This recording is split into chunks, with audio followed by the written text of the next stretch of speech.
Mga kababayan, ang panimula ng pagbabago sa bahaging ito ng Ilog Pasig ay bahagi ng tinatatag nating bagong Pilipinas.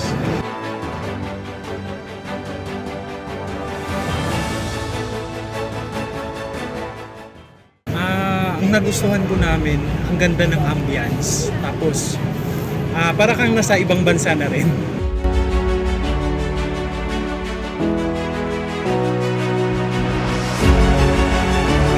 Malamig po yung simoy ng hangin at nakaka-relax po siya ng sa mga nakikita po dito na maluwag tsaka maganda po pagtambayan ng mga estudyante. Kaya lakas din po niya kasi makapagano sa mga tao. Like ngayon may bago na silang direkta dun sa boat. Ang lakas po makapil na ay parang nakaka-encourage mo na pumunta rito. Ganun po. Tapos parang mas lalo kang marerelax kasi parang ito na yun. Bakit ka malalayo? Bakit ka pupunta sa ibang lugar? Pwede mo naman puntahan dito. Sana mapanatili yung kalinisan, yun lang talaga kasi halos araw-araw ako nandito yun din naman yung napapansin ko. Tsaka yung may mga bantay na, may mga guard, minsan may mga pulis na din nakabantay.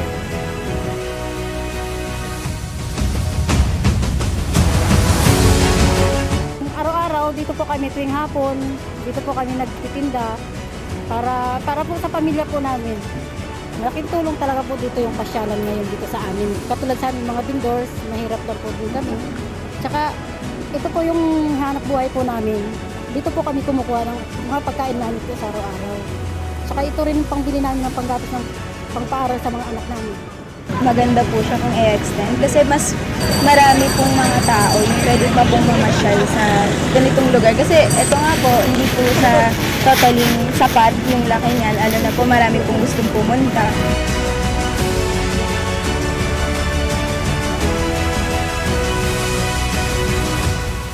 Napakaganda po ang mga gustong gawin ng ating presidente. Sana po suportahan natin.